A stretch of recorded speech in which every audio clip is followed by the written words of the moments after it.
Spilt milk. I woke up to my alarm, 8 a.m. on a Saturday, and I was nervous already. I had set my alarm early enough as to be ready for this afternoon. I hadn't had much luck in the dating scene, so I decided to take a new approach, online dating. Very risky, I know, but hey, I figured I wasn't getting any younger. His name was Brendan, and truthfully, I didn't know much about him other than what his profile said online. Tall, brown hair with blue eyes.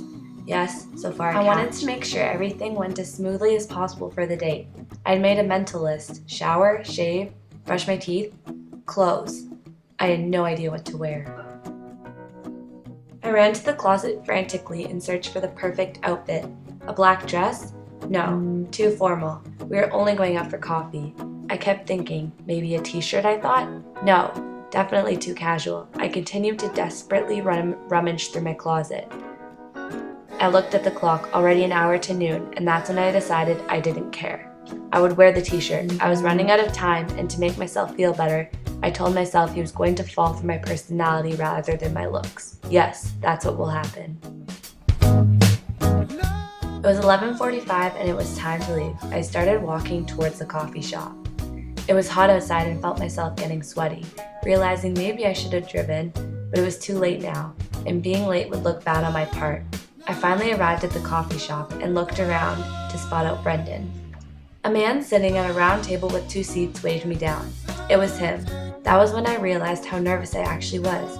I kept thinking, is my hair okay? Do I have sweat marks? Oh my god. I took a deep breath and walked over.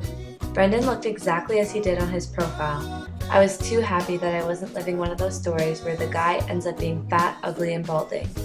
He seemed like a nice guy so far. We had good conversation and a lot in common. He called the waitress over and ordered a large black coffee and coffee cake. I had decided to get a medium low-fat cappuccino with skim milk instead of whipped cream. I too decided to go with the coffee cake.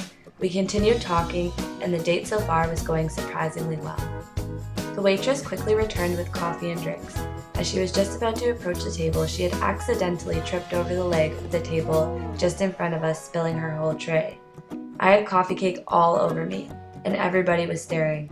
I couldn't have been more embarrassed and kept thinking of how dumb I must look with cake and coffee splattered all over me. Brendan helped the lady off the floor and told her not to worry about it. Good thing he was a nice guy because I wasn't in the mood or the state to have been okay with what just happened, so I kept my mouth shut in fear I would say something rude. I realized Brendan had gotten coffee spilt on him as well.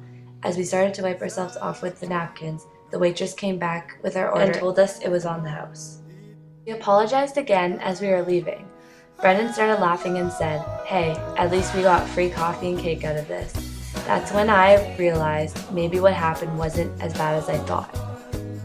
I remembered the famous saying, "There is no reason to cry over spilt milk." It is true, it wasn't the end of the world and something good did come out of it. Brendan and I sat down with our free coffee and desserts. The date went amazingly from there.